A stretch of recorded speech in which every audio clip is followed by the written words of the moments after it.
Welcome to another episode of GACHA is Suffering! Today we'll be rolling for a unit I call Bizarro K, in that instead of being locked in NPC jail forever, CRUST got released as fast as physically possible. Don't worry, K, you'll be free eventually. About 3 days before Nikke goes end of service. As far as the event story goes, I have to say that first 30 seconds was definitely a shocker. I could hardly believe how mean Brady was acting, but finding out it was all a dream was a big twist. Definitely one of the more memorable openings to an event. As far as the story itself, I was really hoping we'd get more answers about what Splendomin is, especially with how it was teased in the Brady event. I suppose we'll just have to wait for it to be answered in the campaign, as I'm sure it's a big enough reveal to be fit only for actual story chapters. I suppose you could say the CRUST event was empty carbs. Get it? Yes, I retain my title as the funniest Nikke YouTuber. Anyway, as I was saying, while the CRUST event was just filler, the new side story released alongside it certainly wasn't. What did you all think of Mudfish? I think I've said this before, but of all the Gen 2 Grimm's models, Siren is by far my favorite design and concept. So it was great having this, I guess it's a prequel for her? Or epilogue? You know what I mean. Plus it answered a lot of questions about Leviathan. Although, once again, Shift Up is really playing fast and loose with the timeline. Has it been 80 years since Leviathan saw Siren, or has it been like 20?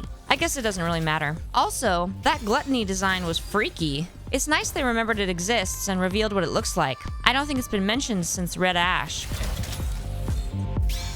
Ooh, gold? Okay, that was a bit of a dry spell, but you can make it up to me by coming home right now. Your orders, please. Nice to meet Soldier FA. I'm Nia. Soldier FA. Ooh, Tetra? No. Gravity, please take me to a world where everyone lives in happiness. Wrong small cute Tetra Nikke. Ugh, let's get back to it. As you may have noticed, I ran out of gems, so I'm tapping my Google Play point stash. Here's hoping I can get her soon, as I'm saving the gold tickets for Siren in a couple weeks. Oh, gold again! Come on, I swear my kitchen is great. I even got some new pots and pans as a gift recently.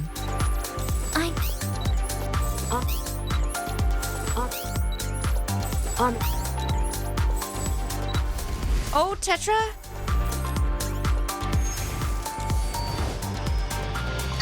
CRUST will make loads of delicious dishes for you.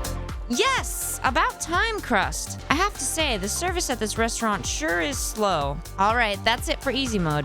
Now let's do hard mode with rolling for CASTORICE and Honkai Star Rail. Going to be honest, this latest anniversary event in Honkai has really soured me on the game. I know Hoyo has always been stingy, but with how hard they're pushing the monetization in this patch, it's really turning me off the game. The mountain of bundle packs with timers on them just to get players to FOMO makes it look like some random cash grab knockoff gacha game, instead of one of the 5 biggest gachas on Earth. And don't even get me started on the power creep and whole passive skill from CASTORICE, and her basically needing her signature light cone. Sorry to be a downer, but these will probably be my last rolls in Honkai for a while. Can we end with a bang? My Ho-Ho rolls were insanely lucky, so I know it's unreasonable to hope for something like that again, but I'd really like to get her in my first 50-50. I do think it's funny that CASTORICE's best in-slot sustain is Gallagher. That man just can't be stopped.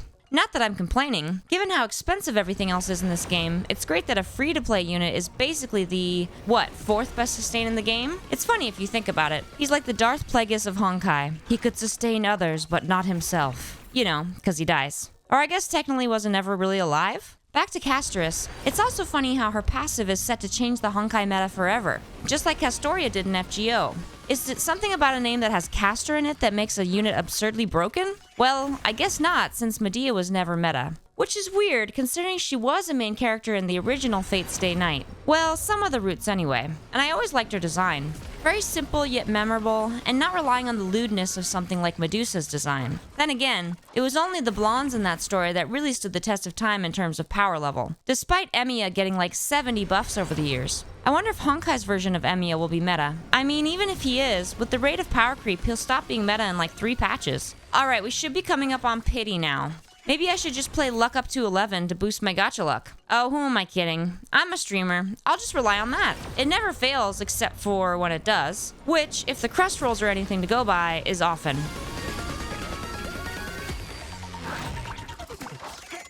Okay, here we go. Come on, 50-50.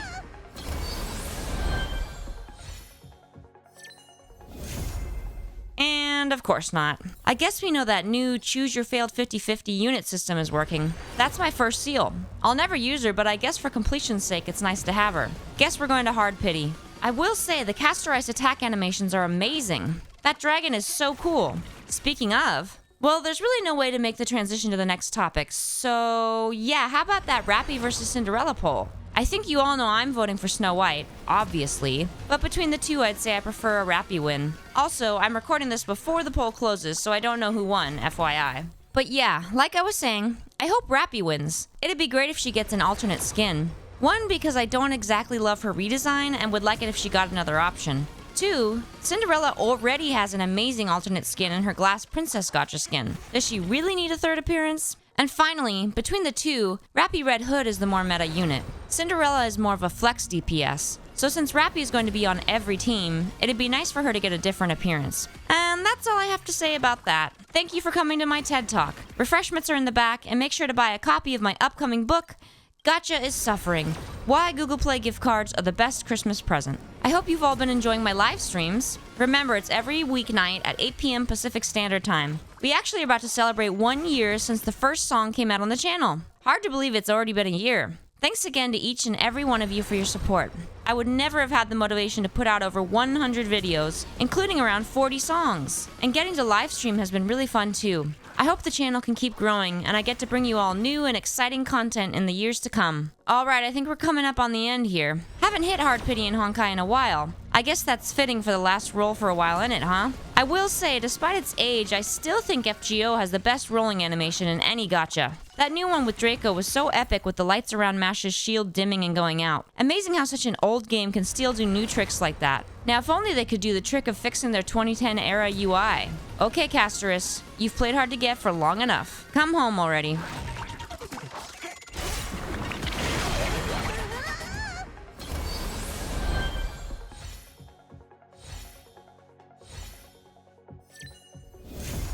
About time! Welcome home, CASTORICE. That was certainly one long rolling session. Again, thanks to all of you for 1 year of support. I hope to see you in tonight's live stream. As always, may the gacha gods bless you. And I'll see you on the next episode of Gacha is Suffering.